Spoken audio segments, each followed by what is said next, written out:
Begini banyaknya komentar pedas terhadap Ustadz Khalid terkait wayang haram.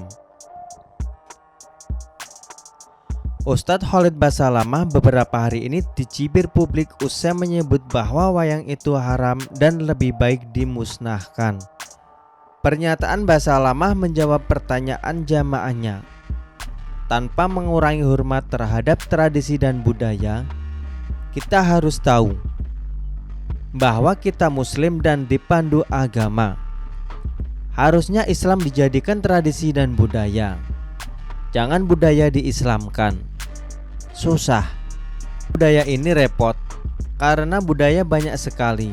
Kalau memang ini wayang peninggalan nenek moyang kita, mungkin kita kini bisa kenang dulu, oh ini tradisi orang dulu seperti ini.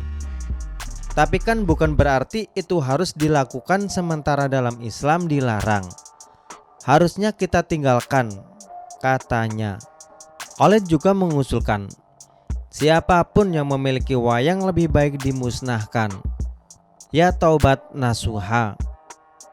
Dan kalau dia punya wayang, lebih baik dimusnahkan. Dalam arti kata dihilangkan, katanya. Ini kajian internal atau bukan nih? Beragam komentar pedas pun muncul menyerang balik orang ini. Bahkan Menko Polhukam Mahfud MD pun ikut memberikan pendapatnya. Setelah sholat malam, saya mengambil waktu untuk menikmati lagu-lagu dan nonton wayang lewat YouTube. Misal mendengarkan lagu-lagunya Los Marinos dan nonton rekaman wayangnya Ki Entus Susmono.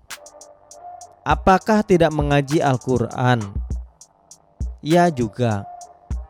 Tapi bisa bervariasi. Beragama yang enak aja, tapi jangan seenaknya, kata dia. Selain itu, kader PSI Guntur Romli pun mengomentari pernyataan Khalid Basalamah.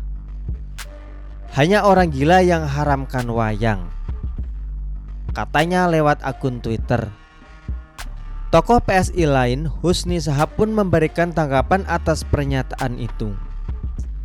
Yang bilang wayang haram, haram hukumnya tinggal di Indonesia.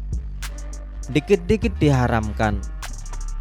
Budaya yang ada di negeri ini juga mau diharamkan. Anak kapan itu? Kok berani banget main haram-haramkan budaya yang ada di NKRI? Kata Husni. Husni Alwi Shihab juga berkomentar pedas, bahkan meminta Ustadz Khalid Basalamah meninggalkan Indonesia jika masih bersikukuh mengharamkan budaya lokal termasuk wayang. Yang bilang wayang haram, haram hukumnya tinggal di Indonesia, katanya.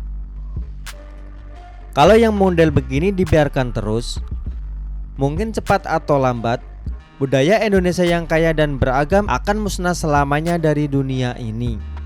Dikit-dikit haram, apa-apa tidak boleh, harus dihilangkan, harus dimusnahkan atas nama agama. Negara ini indah dan kaya karena budayanya yang bervariasi. Kalau kelompok tukang dikit-dikit teriak haram terus berkembang, tak ada lagi variasi budaya. Hanya budaya yang seragam yang diimpor dari seberang sana. Senang atau tidak, ada kelompok yang berusaha membuat negara ini menjadi homogen dengan menggunakan agama sebagai jalan mulusnya. Sekarang masih kalem. Jika mereka makin kuat, bukan tidak mungkin mereka akan mulai gunakan pemaksaan dan disitulah budaya kita akan hilang dari peredaran. Lihat saja kondisi negara yang di wilayah padang pasir sana. Beberapa tahun lalu, ada sekelompok orang yang membubarkan aksi persiapan ritual sedekah laut di Bantul, Yogyakarta. Mereka menilai ritual tersebut sebagai musyrik atau menduakan Tuhan. Bahkan mereka mengaitkan ini dengan tsunami dan azab. Inilah kalau orang yang diberi akal tapi tidak dipakai. Budaya di atas sudah dilakukan selama bertahun-tahun, bagian dari budaya, tapi sekarang muncul sekelompok orang munafik dan sok suci yang menggunakan interpretasi asal-asalan lalu bertindak sesuka hati. Ini yang berani terang-terangan melakukan perusakan dan mengganggu. Berapa banyak yang telah diracuni pemikirannya? Jauh lebih banyak lagi sebenarnya. FPI juga dulu menolak Jember Fashion Carnaval karena dianggap maksiat dan haram. Padahal pagelaran itu adalah aset nasional yang sudah berkelas dunia. Tapi bagi FPI, biang keributan. Semua dianggap haram. Entah di mana otak mereka. Ini hanya sebagian yang muncul ke permukaan dan diekspos berita. Pelan-pelan warga didoktrin, lalu pelan-pelan meluas dan tinggal menunggu waktu sebelum seluruh budaya di negara ini musnah tinggal kenangan. Semua ini harus dilawan dengan pelestarian kegiatan yang berkaitan dengan budaya, sambil mematikan gerak kelompok yang dikit-dikit teriak haram. Memang sudah saatnya penceramah agama disertifikasi, biar tidak melenceng dan bicara seenaknya. Padahal dulu hal seperti ini tidak pernah jadi persoalan, tapi makin kesini mereka makin seenaknya. Bagaimana menurut Anda?